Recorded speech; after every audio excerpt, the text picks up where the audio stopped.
चीन के नए वायरस को लेकर दुनिया भर में दहशत का माहौल है। हर किसी के जहन में बस एक ही डर है कि कहीं कोरोना वायरस संक्रमण की तरह ये भी तो जानलेवा नहीं है। और इसी बीच बेंगलुरु में एक मामला सामने आया जहां एक 8 साल के बच्चे में नए वायरस के मिलने का दावा किया गया है। हालांकि स्वास्थ्य विभाग की ओर से इसकी पुष्टि नहीं की गई है। सांसों पर आफत का सबब बनने वाले इस वायरस का नाम HMPV यानी ह्यूमन मेटान्यूमो वायरस है। कहा जा रहा है कि इस वायरस का कोई वैक्सीन नहीं है। भारत में भी इस वायरस से लोग डरे हुए हैं और विश्व स्वास्थ्य संगठन ने चीन से इस वायरस के बारे में जानकारी मांगी। हालांकि चीन का ये कहना है कि वहां स्थिति सामान्य है और डरने की कोई बात नहीं है। इस वायरस के लक्षण हैं नाक बहना, गले में खराश, सिरदर्द, थकान, खांसी, बुखार या फिर आपको ठंड लगेगी। तो इस वायरस का पहला केस देश में मिला है। बेंगलुरु में एक 8 साल का बच्चा इससे संक्रमित है। कर्नाटक के निजी अस्पताल में ये पहला मरीज जांच के दौरान ये सामने आया कि वो HMPV संक्रमण से संक्रमित है। तो कैसे फैलता है? संक्रमित व्यक्ति के छूने या हाथ मिलाने से ये संक्रमण तेजी से, ये वायरस तेजी से फैलता है। संक्रमित होने के बाद 5 दिनों के अंदर अंदर आपको इसके लक्षण दिखाई देने लगते हैं। खांसी, जुकाम के जरिए एक दूसरे में ये वायरस फैल रहा है, इसलिए आपको बहुत सावधान रहने की जरूरत है। संक्रमित व्यक्ति से आप हाथ ना मिलाएं। हालांकि ये भापना भी बड़ा कठिन हो जाता है कि कौन व्यक्ति इससे संक्रमित है, तो कोशिश ये करें कि लोगों से हाथ ना मिलाएं। डॉक्टर की सलाह के बिना कोई भी दवा ना लें।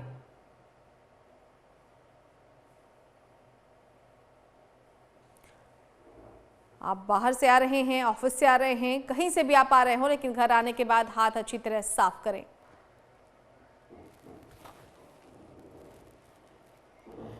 चलिए सीधे बातचीत इस वक्त करने के लिए हमारे साथ डॉक्टर अश्विनी गुप्ता जुड़ चुके हैं। डॉक्टर साहब, बहुत स्वागत है आपका। एक और वायरस ने देश में दस्तक दी है और सबसे पहले तो हम ये जानना चाहेंगे किस तरह का वायरस है, क्योंकि अभी इसके बारे में कोई बहुत ज़्यादा जानकारी है नहीं। WHO भी अभी इसकी जानकारी मांग रहा है, लेकिन पहला मरीज बेंगलुरु में मिल चुका है। देखिए, ये ना एक ह्यूमन मेटान्यूमो वायरस है। इस कोरोना से अलग है, पर उसके सिम्टम्स वही रेस्पिरेटरी ट्रैक्ट को करते हैं और ये सर्दियों में ज़्यादा हो रहा है। और इसकी जो चपेट में आ रहे हैं ज़्यादातर 14 साल से छोटे बच्चे, 60-65 साल से बड़े बुजुर्ग और जिनकी इम्यूनिटी लो है, उन लोगों को अटैक कर रहा है। पीछे हमारी हेल्थ मिनिस्ट्री ने एक मीटिंग करी थी चेयरमैनशिप में DG हेल्थ सर्विसेज को, और WHO फोरम, एम्स के डॉक्टर्स थे, डिजास्टर मैनेजमेंट वाले थे, इंटीग्रेटेड डिजीज सर्वेलेंस प्रोग्राम के national centre for disease control और Indian council of medical research. उन्होंने जानकारी मांगी है चाइना से, परंतु आपको पता है चाइना एज यूजुअल जब कोरोना भी हुआ था तो वो सही गाइड नहीं करता। हालांकि अभी डॉक्टर्स कह रहे हैं कि इससे ऐसे घबराने की जरूरत नहीं है, परंतु एज अ प्रिकॉशन ये बहुत जरूरी है कि हम इसके लिए बाहर अभी से मास्क पहनना शुरू कर दें। जब घर पे आए तो कम से कम 20 सेकंड तक हाथ धोएं, आपस में टचिंग वगैरह ना करें। चाइना में अनकंफर्म्ड रिपोर्ट्स हैं कि हॉस्पिटल भरे हुए हैं, सिमेट्रीज वहां भरी हुई हैं, परंतु चाइना कभी भी आपको बताएगा नहीं कि क्या हुआ है। और दूसरी बात यह है कि अनफॉर्चुनेटली कोरोना के कुछ डॉक्टर्स ने पहले ही कहा था कि आप ध्यान रखिए, परंतु WHO ने उसे पैंडेमिक तब डिक्लेयर किया जब वो एकदम आउट ऑफ कंट्रोल हो गया था। तो ये लोग बड़ी जो गार्डेड अप्रोच लेते हैं, एक कंजर्वेटिव अप्रोच लेते हैं, ये हमें अब नहीं लेनी चाहिए जी। हमें अभी से ही वार्निंग देनी चाहिए, लोगों में पैनिक सिचुएशन ना क्रिएट करें, परंतु ये अब सबको बोल दिया जाए कि जब वो बाहर से आए या ऑफिस जाएं तो 20 सेकंड तक हाथ जरूर धोएं। अपने हाथों से बाहर गए हैं तो आंखों को ना मलें, टच ना करें एक दूसरे को जब तक कि अनिवार्य हैंडशेक फिर दोबारा बंद कर दिया जाए। हमारा जो हिंदुस्तान का एक वो है कि हम एक दूसरे को नमस्ते से ग्रीट करते हैं, बिल्कुल। उसी तरह ही करें। अगर हम ये प्रिकॉशंस लेंगे तो हम, और बच्चों का खास ख्याल रखना है, और बुजुर्गों को इस वक्त वैसे भी सर्दी बहुत है, बाहर नहीं निकलना चाहिए। एकदम जरूरी हो तो ही बच्चों को बाहर निकाले। और जिन जिन की इम्यूनिटी लो है, देखिए पहले जो कि कोरोना वायरस से निकल के बाहर आए हैं, उनकी इम्यूनिटी बिल्कुल लो होगी, चाहे वो बच्चा हो, बूढ़ा हो या जवान।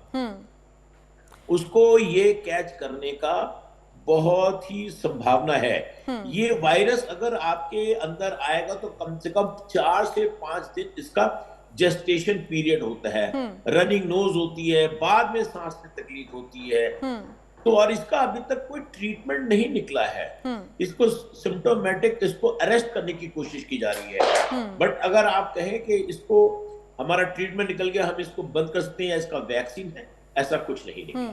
यानी डॉक्टर अश्विनी, जिस तरह की चीज़ें लागू थी कोरोना के समय में, या हम यूँ कहें कि जो प्रिकॉशन उस वक्त हम ले रहे थे, चाहे मास्क हो या फिर दूर से ही हाथ जोड़कर अभिवादन करना हो, या एक दूसरे के संपर्क में बहुत ज़्यादा देर तक ना रहना हो, और इस तरह की जो चीज़ें हैं, उन्हीं चीज़ों को भी हम इस वायरस से अगर हमें बचना है तो उसको हम अगर लागू करें दोबारा से तो काफ़ी हद तक उससे बचा जा सकता है।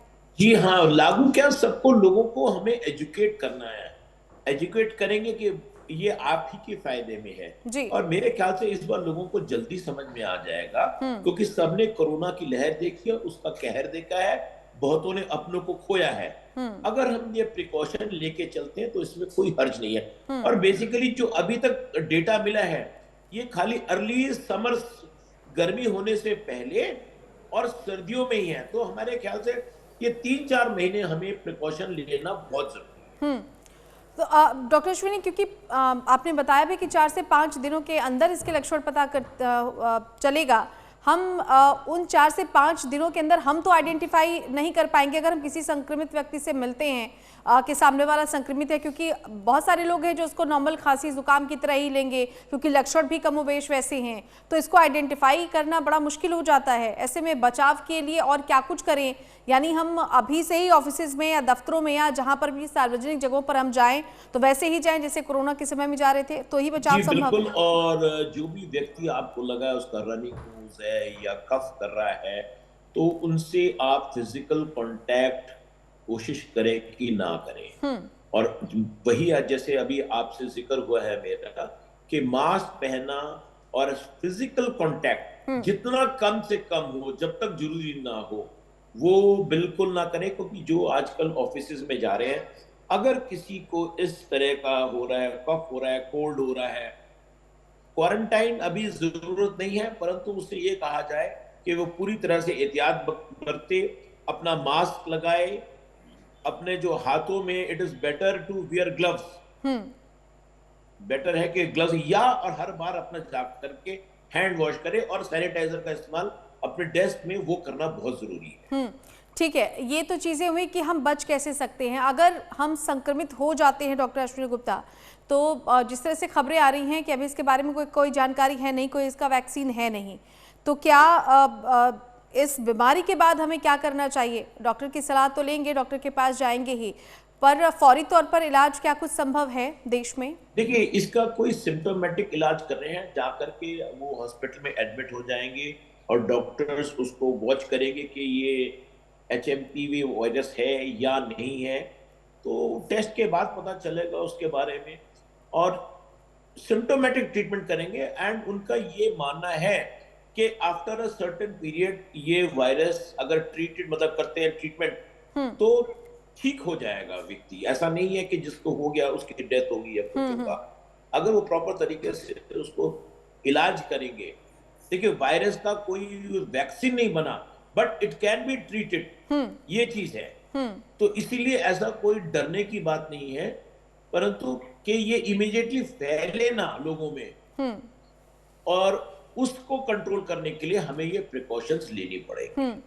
डॉक्टर अश्विनी, ना सिर्फ मेडिकल इलाज, बल्कि अगर हम देखें तो बहुत सारे घरेलू इलाज भी हैं जिसको हम खांसी में, ज़ुकाम में, इन सबको ट्रीट करते हैं। ख़ासतौर पर सर्दियां आती है तो हमारी रसोइयों में वो चीज़ें बहुत बहुतायत पे उपलब्ध हैं। आप भी कुछ ऐसा सजेशन देना चाहेंगे कि ऐसी कौन कौन सी देखिए, चीजें हम ऐसा इस्तेमाल करें? स्टे वेल हाइड्रेटेड, पर अपने आप से ये चीज ना करी जाए, क्योंकि होगा क्या अगर हम इस चीज को बढ़ावा दें कि घरेलू उपाय करें, वो लोग डॉक्टर के पास नहीं जाएंगे। अब वो चीज गलत है। आप अपने आप जो कर रहे हैं ठीक है, परंतु मेडिकल हेल्प लेनी बहुत जरूरी है। अगर आप वो नहीं लेंगे और अपने ही नुस्खे चलाते रहेंगे तो ये बढ़ सकता है और जानलेवा भी हो सकता है। ठीक है। बिकॉज अगर आप बोले कि घरेलू नुस्खों से ठीक हो जाएंगे, ये बिल्कुल भी जरूरी नहीं है। कि कॉमन कोल्ड हो तो अलग चीज है, परंतु अगर ये चीज है तो फिर it becomes very difficult to survive there. Doctor Ashwini, जो सिम्टम कोरोना वायरस में थे कमोबेश वही सिम्टम इस वायरस में भी नजर आ रहे हैं। हमने कोरोना वैक्सीन ली और पूरे देश ने कोरोना वैक्सीन ली। जिस तरह से कहा जा रहा था कि उस तरह का इम्यून सिस्टम और विकसित हो जाएगा कि वायरस से लड़ने में सक्षम होगा, उसका क्या माने कि अभी तक कोई असर है या नहीं हो पाएगा, कम से कम इस वायरस पर? देखिए, ऐसा है कि हर एक वायरस अलग तरीके का होता है। हमारी जो क्षमता है वो कोरोना वायरस से लड़ने की, हाँ, ये नया तरह का वायरस है जो कि लंग्स को अटैक करता है। हाँ, वो भी करता था, ये भी करता है। तो इसलिए ये अलग चीज है। इसको भी डेवलप करने में टाइम लगेगा, इसके लिए वैक्सीन। परंतु कि जितना खतरनाक कोरोना वायरस था, ये उतना खतरनाक नहीं है। इसलिए precaution is the best cure. मतलब प्रिकॉशन के साथ हम इस बीमारी को ट्रीट कर सकते हैं। डॉक्टर अश्विनी, जी। इसके अलावा और क्या कुछ टिप्स, क्योंकि जैसा आपने बताया कि बुजुर्गों और बच्चों को सबसे ज़्यादा इस बीमारी से खतरा है क्योंकि इम्यून सिस्टम थोड़ा कम होता है अगर हम अडल्ट की अपेक्षा देखें, तो किस तरह से और एहतियात बरते जाएं? देखिए, एहतियात मैंने जैसे पहले कहा है कि आप घर से तभी निकलिए जब आपको जरूरत है। इस वक्त पॉल्यूशन भी बहुत ज्यादा है। हम सुबह सैर के लिए भी मना कर रहे हैं आजकल बुजुर्गों को, या आप जाए जब धूप निकली हो। बट अभी भी पार्क्स में ओवर क्राउडिंग नहीं करनी चाहिए। जब तक जरूरत हो तब तक घर से बाहर ना निकले। बच्चों को अननेसेसरली मॉल्स में ना भेजें, क्योंकि जब बहुत जरूरत है तो ही जाएं।